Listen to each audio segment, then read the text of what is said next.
જિગ્નેશ મેવાણી હોય, ગોપાલ ઇટાલિયા હોય, યા ભાઈ લાલજીભાઈ દેસાઈ હોય, યા બીજા કોઈ હોય, યા હર્ષભાઈ સંઘવી હોય, યા મેકેનિઝમ હોય, યા ભારત સરકાર, યા ગુજરાત સરકાર હોય, શબ્દોના સાથિયા પૂરવા કરતા એકબીજાના ખભે ખભા મિલાવી અને ગુજરાતની નવી પેઢીને આ ડ્રગ્સના રવાડે ચડતી અટકાવો અને ગાંધીનું ગુજરાત, ગાંધીની ગુજરાતની આ રામ ને કૃષ્ણ ને સરદાર પટેલ ને બધાનું, રાજા રામ મોહન રાય નું ગુજરાત છે. એવા બધા મહાવિભૂતિઓ, રવિશંકર રાવળ સાહેબ, જે પૂજ્ય બાપજી, એનું ગુજરાત છે. આ કોનું ગુજરાત નથી સાહેબ? મારું તમારું બધાનું છે. કદાચ અહીંયા મહાન વિભૂતિ ન થઈ ગઈ હોત તો પણ, અહીંયા આ મહાન વિભૂતિ થઈ ગઈ તો આપણા સદભાગ્ય છે. ન હોય તો પણ આપણે, ધારો કે આપણે જે મહાન વિભૂતિ ન થઈ હોય તો પણ આપણે આપણી પેઢીનું નિકંદન થોડી કોઈ છે. તો સરકારે અને વિપક્ષે એક બેઠક બોલાવી જોઈએ કે હવે જયારે સરકારમાં ભાજપ છે ને બાકી વિપક્ષમાં, તો વિપક્ષનો સહયોગ લેવો જોઈએ કે ભાઈ તમે અમારી ભૂલ કાઢો, અમે તમારી સામે પાછી દલીલ કરીએ.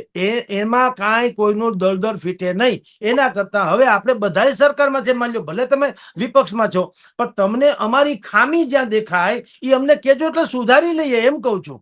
અમે કઈ સર્વગુણ સંપન્ન થોડી છીએ. એમ સરકારે કેવું જોઈએ ને કે અમે કઈ સર્વગુણ સંપન્ન નથી, અમારામાં કઈ ક્ષતિ લાગતી હોય તો વિપક્ષ તરીકે તંત્ર અમને ધ્યાન દોરજો, અમે એમાં સુધારો કરીશું. જેમ કે અત્યારે ડ્રગ્સ નું ચાલે છે, તો કેવું જોઈએ જિગ્નેશ મેવાણીને અને કોંગ્રેસ પાર્ટીને, ભાજપે, કે તમારી પાસે કોઈ આઉટપુટ આવે કે અહીંયા દારૂના અડ્ડા ચાલે છે, અહીંયા ડ્રગ ચાલે છે, આમ તેમ, તમતારે અમને કહેજો, અમે તમારી તમને સાથે રાખીને દરોડા પાડશું કે એક્શન લેશું. એવું કાંઈ નથી કહેતા. આ તો ઉલટાનું તમે એમ કહો કે પોલીસનું મનોબળ તોડવાની વાત કરે છે. એટલે ભાઈ પોલીસનું મનોબળનો ક્યાં સવાલ છે? એ શું સ્થિતિ છે આપણે આખું ગુજરાત જાણે છે. જો મનોબળનો તો નૈતિકતા નામની ચીજ હોતો તો આવી કઈ જરૂરી ક્યાં પડે છે સાહેબ? સમજી લો. એટલે બહુ જેન્યુઅન પ્રશ્ન છે. એ શબ્દાવલીઓમાં ખાલી વેડફાઈ રહ્યો છે.